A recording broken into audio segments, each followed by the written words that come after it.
This is a clip from a recent Pops live stream or video. Make sure you are subscribed so you don't miss the next one. Look at that. Kong's God on the island. We don't belong here. The Kong Skull Island, rated PG-13. Experience it in IMAX March 10th. Has it already been 8 years? That was probably the biggest surprise. We watch this probably every year. Of the monster movies, the newer stuff, Godzilla and Kong and otherwise, Tom Hiddleston's in it with his swagger. And yes, I can't stand Brie Larson. And yes, when she's standing on that little cliff looking at Kong, I kind of want to go bing and kick her right off into the edge because she's become so insufferable in real life. However, Mrs. Pops loves it. So I get a dose of some monster and kaiju watches, and she can be reasonably entertained. And that's pretty much how this happened. I did put it on the old kaiju list for June.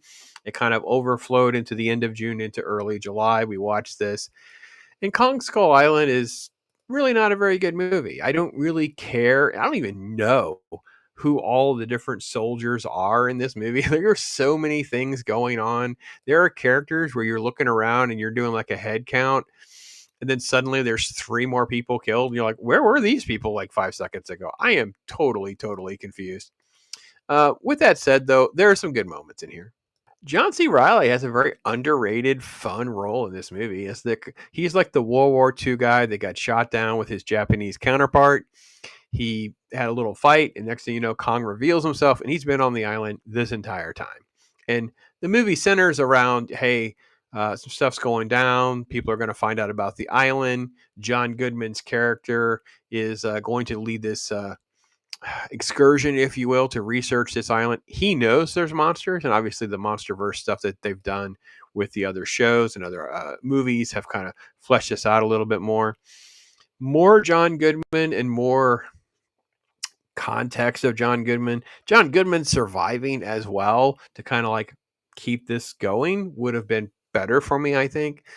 But at the end of the day, it was more like how to make it into a silly action conflict, which I just don't care for. I mean, don't get me wrong. There's some great moments. I love all this, but that's not the point of the story. The point of the story of King Kong was the Beauty and the Beast thing. And that is not part of this story, like at all. And the sad truth is there's just some beautiful images and set design and some stuff that's brought to life. But at the end of the day, it's just not enough. Like, I love some of these shots. I think some of this is beautiful. We have so many characters, and it all centers around Sam Jack. And Sam Jack and his people are like, they're ready to be done. We're at the end. He's a lieutenant colonel. He's got his little Sky Devils squadron. They're going to go out there. And it's basically like, turns into like a Captain Ahab Moby Dick type story, if you will. I hate it. It's so dumb. And I hate I'm going to kill the beast or bring the beast in, or it's just not Kong, man. It derails so far from like what makes Kong so precious. And it's just not a very solid movie. It's just so meh as far as the movie goes. I think Tom Hiddleston was fine. I actually think he pulls off the action movie guy pretty well in this movie. I'm actually a little surprised that he hasn't sought out or kind of returned to that genre more and done a few more. I remember watching Night Manager with my wife, and that was okay. And I think that there's, some places and some stuff that, can, be pretty good in the grand scheme of his resume and what's out there. But at the same time, like, maybe it's not his thing. Maybe it's just like, it's just stupid popcorn stuff. I'm just not into it. Now, Brie Larson, her character is unsufferable in this movie too. Like, she's just the snotty girl, bossy war photographer, and the movie derails tremendously into this thing about the natives. They meet these natives that are living on the island, and you have the John C. Reilly reveal, but there's this big music video while they're trying to put the plane boat thing together, and she has them hold up 2 fingers for peace, and it's all these it was such a waste of time.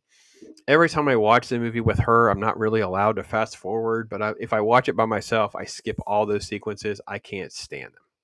And as I say, there are just really good moments and really some fun action and some stuff that's actually really good. It's just all riddled around some of this other stuff that just, I'm just so mad. But look at the cool See, and that's the problem. I think they came up with all these great ideas for different images, but there's other things. Look at this. She's a scientist. It's so terrible. She looks absolutely. She looks like that gun is going to knock her on her backside any second she tries to pull that trigger.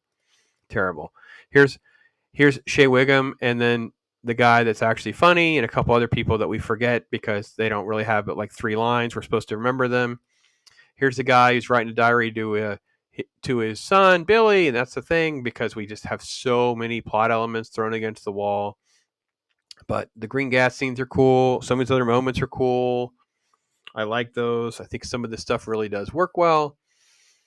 Let's see if there's any other cool things. Again, I think I've covered most of the cinematography and some of the stuff that I did like. So, yeah, all in all,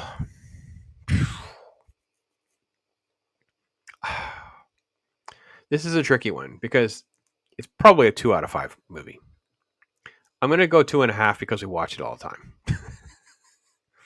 And it's like I watch let's see, it's almost 2 hours long. I probably watch an 1.5 hour version of this movie. That's what I personally will watch, where I kind of skip through some scenes.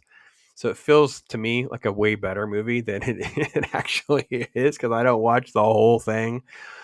So yeah, think of it as that 2.5. It's not the worst wing in the world. It's just not very good either. Look at that.